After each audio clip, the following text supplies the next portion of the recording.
السلام علیکم. جیسے کہ آپ سب کو تھمبنیل سے آئیڈیا ہو گیا ہوگا کہ ہمارا آج کا ٹاپک ہے بقرہ عید کی تیاری انشاءاللہ. کیونکہ بقرہ عید آنے والی ہے تو اس کی رونق سے ریلیٹڈ کچھ باتیں شیئر کرتے ہیں، اور آپ نے بھی کمنٹ میں کوئی نہ کوئی اپنی بقرہ عید سے ریلیٹڈ یاد شیئر کرنی ہے. سو ہیئر وی گو. کئی دنوں تک میرے ضد کرنے کے بعد فائنلی بابا اور ماما مان گئے کہ ہم قربانی کا جانور اب لے آتے ہیں. پر یہ ڈیل صرف اس پوائنٹ پر ہوئی تھی کہ اس جانور کا خیال صرف میں ہی رکھوں گی. تو بس نیکسٹ ڈے میری ایکسائٹمنٹ کا لیول بہت ہائی تھا اور میں سینڈلز اور گرین کلر کا ڈریس پہن کر ریڈی ہو گئی تھی، اور یہ میری سب سے بڑی غلطی تھی. گاڑی میں بیٹھتے ہوئے مجھے اندازہ ہوا کہ آئی واز رانگ. میرے بھائی کو مجھ سے زیادہ ایکسائٹمنٹ تھی جانور لینے کی یا پھر منڈی جانے کی، آئی ڈونٹ نو. پھر ہم منڈی پہنچے. منڈی پہنچ کر مجھے احساس ہوا کہ یہاں منڈی کے علاوہ ایک اور ٹائپ کی بزنس مارکیٹ بھی چل رہی ہے.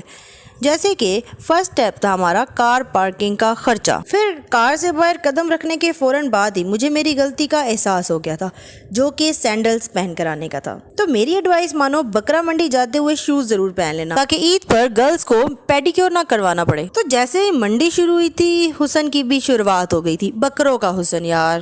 ہاں، ورائٹیز تو بہت تھی. جیسے کہ کچھ بکرے بھاول نگر کے تھے، کچھ تالا گنگ کے، کچھ ڈیرہ غازی خان کے، تو کچھ راجن پور کے. ویسے تو مجھے نہیں پسند وائٹ کلر ان اے ڈریس، پر بکروں میں اور کٹوں میں نا وائٹ کلر سب سے حسین لگ رہا ہوتا ہے. ایسے ہی چلتے چلتے میری نظر ایک سائٹ پہ پڑی جہاں ایک انکل بکرے پر مہندی سے پرنٹنگ کر رہے تھے. ریٹس پوچھنے کے بعد ایک بکرا جو کہ میٹ لیس لگ رہا تھا، اس کا ریٹ ہمیں 35,000 اور ویٹ 10 kg بتایا گیا.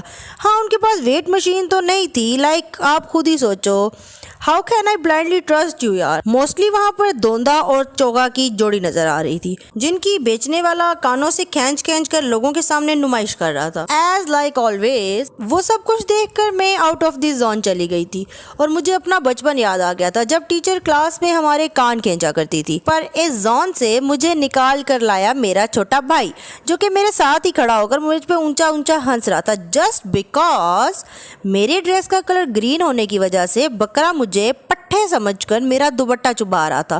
پر بکرے کو بھی جلد ہی احساس ہو گیا تھا کہ یہ پٹھے ٹیسٹ لیس ہیں. بکروں سے گزر کر جب ہم دمبوں کے سیکشن میں گئے تو ان میں سے کچھ کی ٹریمنگ چل رہی تھی اور کچھ کے ہیئر برش کیے جا رہے تھے. پر ان حسین دمبوں کو دیکھ کر میرے مائنڈ میں تو صرف شینواری چل رہی تھی یار.